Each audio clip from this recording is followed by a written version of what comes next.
दर्द दर्द मन से मिलता है, मोहब्बत मोहब्बत वालों से मिलती है। आपको ना कभी रोना है तो किसी अपने को रोता देख ले, रोना आ जाएगा, उसे देख कर ही आ जाएगा।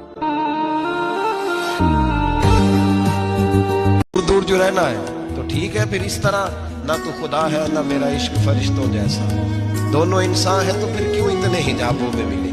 और उसने कहा था अब कि हम बिछड़े तो शायद कभी ख्वाबों में मिले, जैसे सूखे हुए फूल किताबों में। कहा था मेरा उस शहर अदावत में बसेरा है जहां लोग सजदों में भी लोगों का बुरा सोचते हैं। हमें हसन का भी दिन मनाना चाहिए कि नहीं? आपको पता है ये कायनात का वो अजीम शख्स है हसन इब्ने अली, वो अजीम हस्ती है जिसने ताज छोड़ दिया, तख्त छोड़ दिया, पर नबी पाक की उम्मत को जोड़ दिया।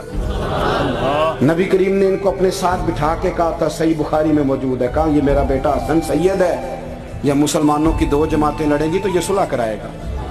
हजरत इमाम हसन ने तख्त छोड़ा, ताज छोड़ा, लेकिन मुसलमानों को आपस में इतनी बड़ी कुर्बानी।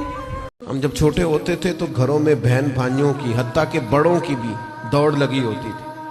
कुरान मजीद सारा सारा दिन तिलावत होती थी और एक दूसरे से पूछो कितने सिपारे हुए, मैं नहीं बताऊंगा, तू पहले बता तेरे कितने हुए। और अगर वो पूछने को आ जाते थे, देखने को आ जाते थे कौन सा पारा पढ़ रहे हैं, तो छुपाया जाता था। मैं किस दर्द से ये बात करूं। अब मोबाइल सिर्फ जवान बेटा ही ज्यादा इस्तेमाल नहीं करता, उसका बाप भी बहुत इस्तेमाल करता। अब टेलीफोन पर सिर्फ बच्चे नहीं लगे हुए, उनकी अम्मा भी बहुत इस्तेमाल कर रही।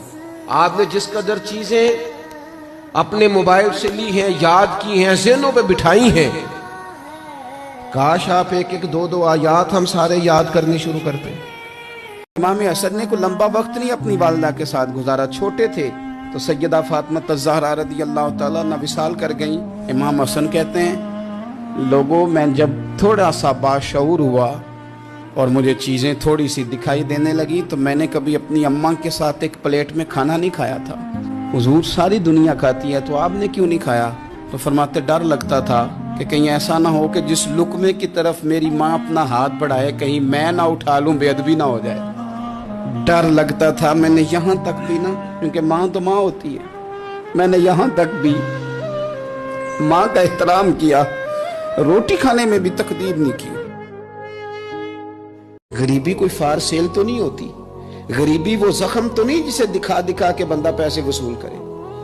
आप अपनी गरीबी को भी क्या सेल करेंगे, अपने आंसू भी बेचेंगे कि मैं चूंकि कमजोर हूं तो लिहाजा फटाफट मेरी बोली लगा दी जाए। ला यसअलून अन्नास इल्हाफा, कुरान कहता है उन्हें बड़ी भी जरूरत हो तो फिर भी लिपट लिपट के सवाल नहीं करते।